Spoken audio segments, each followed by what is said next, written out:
Hello, and welcome to the Friday Night Author Roundtable. I'm your host, Chris Baker, and during the next half hour, we'll be speaking with several very talented authors about their newly released books, what their inspiration was for creating their unique stories, and why it would be a great book to read and share with your friends and family. For any Christian single women out there over the age of 35, you've probably heard the comments, you've gotten the glances, but that's all right, and you're not alone. And this book on the Friday Night Author Roundtable, I think, is here to drive that point home. The book is called The Singles the Church Forgot by author Alecia May from Christian Faith Publishing. Alecia, thanks for being on the show. Thank you for having me. Now, tell everybody a little bit about this book you've written. I wrote this book to bring awareness to the church, so it's filled with anecdotes from my own dating experience. I put a comedic spin to it because I didn't want anyone to think I was bashing the church, but just to bring awareness to how there is a community of women that are over 30 who may have never been married, and how they're perceived as if there's something wrong with them, or you're kind of isolated in a way in the church community when you're over 30 and single. It's like, oh, you get those looks. So I wanted to write this book to say that, no, we are fulfilled and that we are there to worship God and enjoy His presence just as much as everyone else, and that we're waiting for the one that God has for us. But while we're waiting, we're going to enjoy our life and not feel like we're handicapped in some way because we don't have a spouse. Now, what inspired you to write this book? Where did that all kind of start?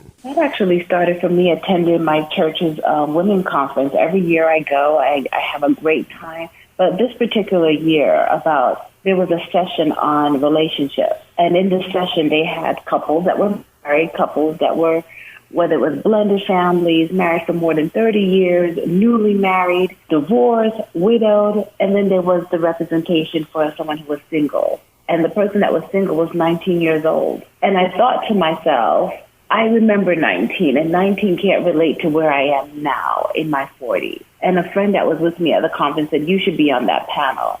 So that's what inspired me to really write the book, and that's when I started to put my thoughts down. Now, how was it working with Christian Faith Publishing to be able to put this book together and to be able to share this message? It was actually a really great experience, but they made every step easy. I have to say that. I had a really great experience working with Christian Faith Publishing. Now, I have to imagine, of course, the target audience is, single Christian women. But is this something where even Christian single men over the age of 30, 35, they might be able to get something out of this as well? I do believe they can. I believe that men go through, I even mentioned this slightly in the book, too, about that men may go through these same experiences that women go through. So I do believe it's relatable, not just to single women. My target audience is to single Christian women, but it also can be applied to women that are not Christians, and it can be applied to men, as well as it can be applied to married women, because sometimes married women don't realize their subconscious behavior.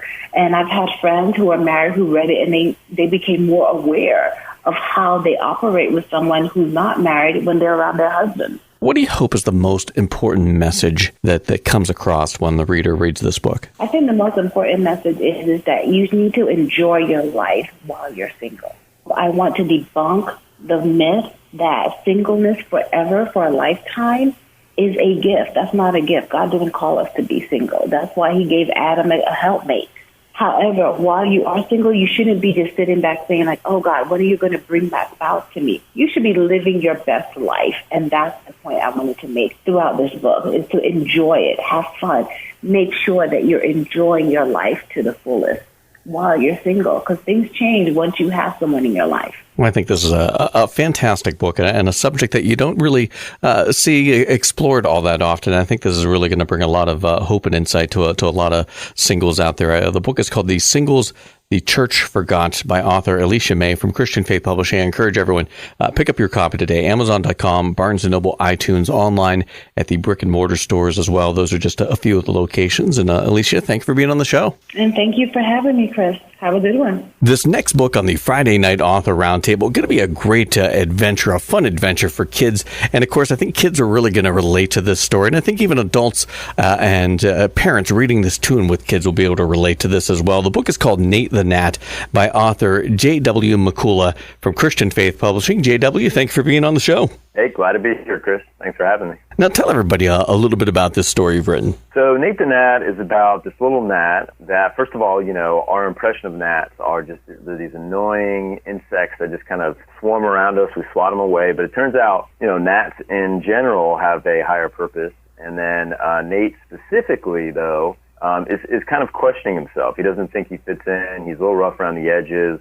He's a little awkward. He doesn't have a lot of other gnat friends. So he's just kind of an oddball within this gnat community up in the Blue Ridge Mountains. Now, where did the inspiration for this story come from? Where did that kind of start? So we had just had our first child, our son, Benjamin. We were up at the cabin. Again, he's a little baby, and we were sitting there at the fire, and all of a sudden a gnat started buzzing around me. And then I saw my son giggle, and I was like, well, wait a minute. What if gnats aren't just annoying? What if there's a bigger story here? And so as we forward around our cabin, we came across this old rope that when it fell off, we looked in, and there was this whole civilization of bugs and gnats and ants and termites. And so that was the genesis. That was the beginning of this story about Nate the Gnat and how he has to learn to find God's purpose for him amidst these adventures that he goes on throughout the book. I got to imagine, it's a great message for kids, but is this something that even adults could get something from? And is that kind of what you had in mind when you wrote this?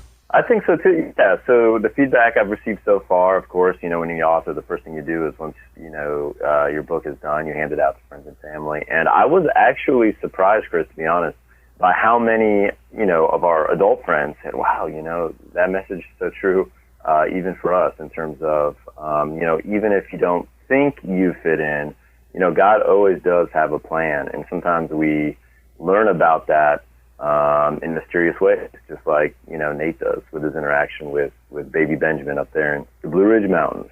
Now, how was it working with Christian Faith Publishing to get this book published and to be able to get this out there? It was great. They helped me every step of the way. I had predominantly done, a lot of publishing in the nonfiction world. This was my first attempt at not only a children's book, but an illustrated children's book. So there was a lot of moving pieces.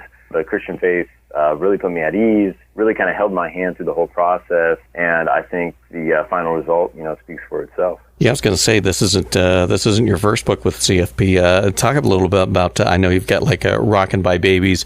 Tell everybody a little bit about that. Yeah, so once Nate the Gnat was done and out the door, again, as an author, you never know where your inspiration is going to come from. But it turns out, our son Benjamin has been this fountain of inspiration with his little adventures that he goes on. And after we got done with the Nate the Gnat story, we were down at the playground, and my son was playing with his little guitar, and there was other kids around, and next thing you know, that led to the inspiration behind what ultimately became Rockin' by Babies. So yes, working with Christian Faith Publishing on that book. The Rockin' by Babies should be going on tour soon once we get wrapped up with that project. And, we'd love to tell you more once we're there. Excited to find out more about that. Now this book, Nate the Gnat, when it's all said and done and kids have read it or parents reading it to kids, what do you hope is the most important message that comes across when people read this? I think what it would be is that there is always a higher purpose at work. So, I guess the encouragement behind it would be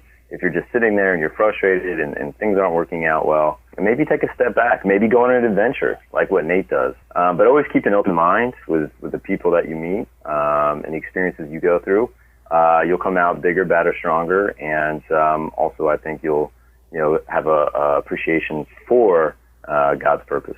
We're all looking for God's purpose in our life, and I think this is going to be a great book to do just that. The book is called Nate the Gnat by author J.W. Mikula from Christian Faith Publishing. Get your copy today at Amazon.com, Barnes & Noble, iTunes, online, the brick-and-mortar stores. Those are just a few of the locations. And J.W., thanks for being on the show.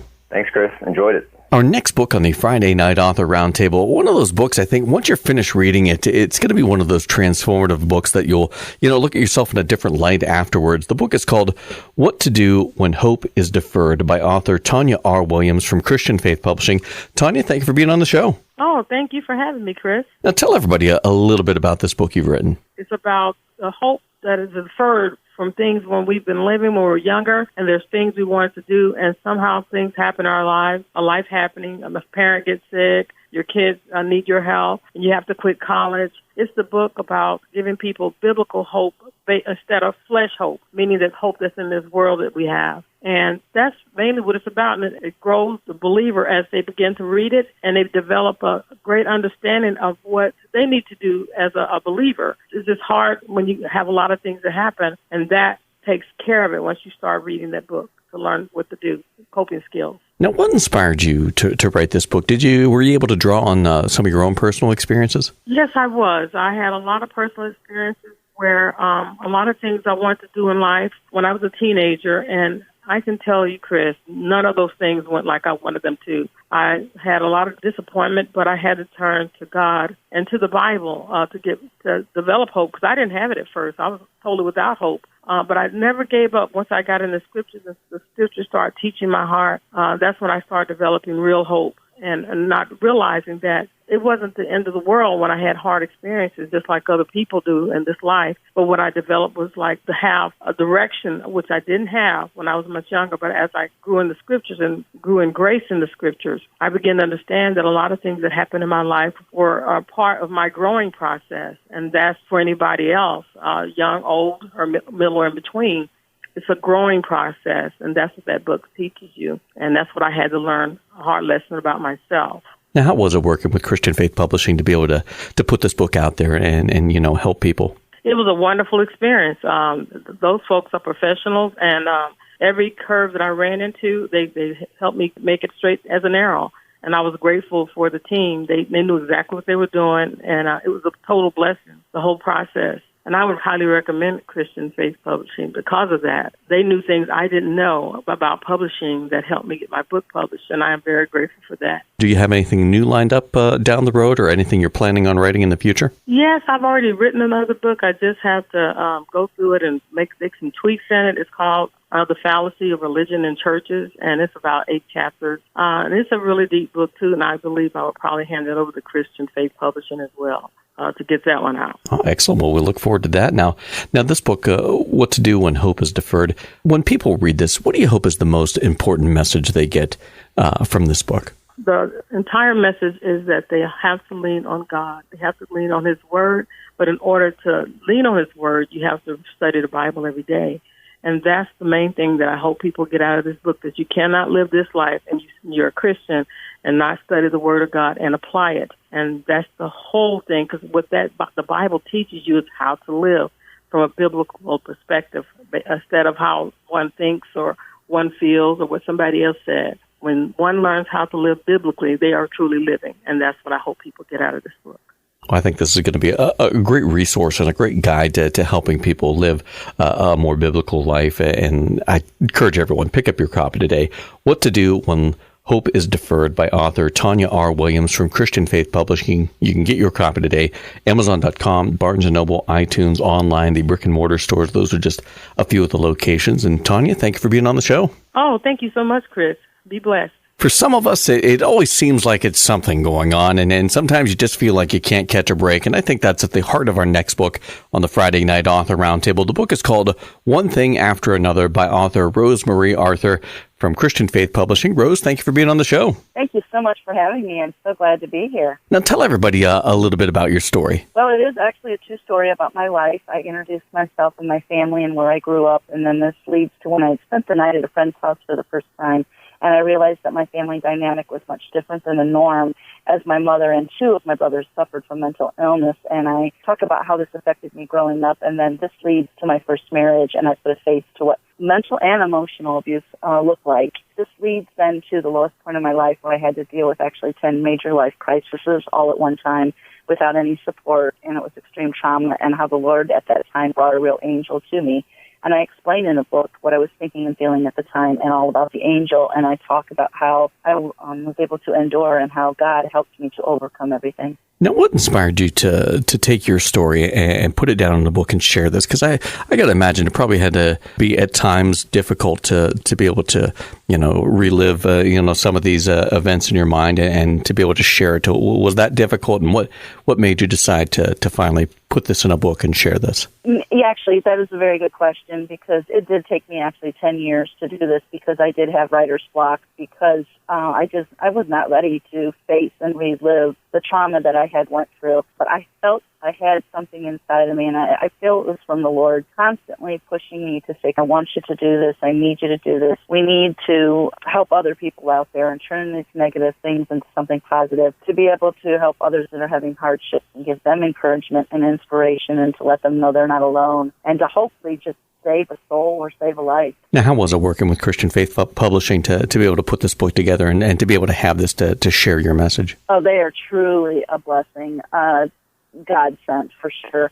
They are truly amazing. They have extreme professionalism. They are helpful. They're timely in every step of the process. They're very experienced professionals in every department. Their editing, their page design, cover, and marketing. They cover all of it, and they give you the best opportunity for success.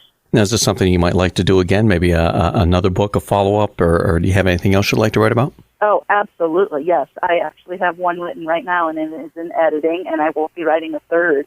And it's still about my life, all true stories, and it's actually a 3-book series. The title of the second book is One Thing After Another, and then the third book will be titled Restored, One Blessing After Another. Now, when people read this book, One Thing After Another, what do you hope is the most important thing that the reader gains from reading about your story and your experiences? Number one, they're not alone, that God loves them, and that whatever they're going through, there's probably somebody else out there that's gone through it too, and to try to give them hope and encouragement to keep going. Like I said, if people are even on the verge of suicide, I hope that my words are powerful enough that they happen to read them and it may save their life. Or if they're not saved, that they become saved. Or that the Lord just works in wonderful ways to just reach out to people in whatever need that might be met for them. We all go through trials and tribulations, and it is always comforting to know that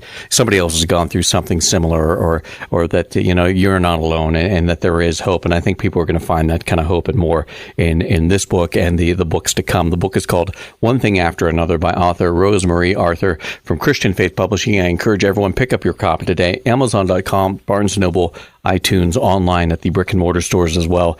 Just a few of the locations. And Rose, thank you for being on the show. Thank you so much for having me. God bless you. Our next book on the Friday Night Author Roundtable, a fascinating story that I'm really excited to talk more about, and I think everyone's going to enjoy this. The book is called The Long Walk Back Home, A Quest for Freedom by author Douglas Davis from Christian Faith Publishing.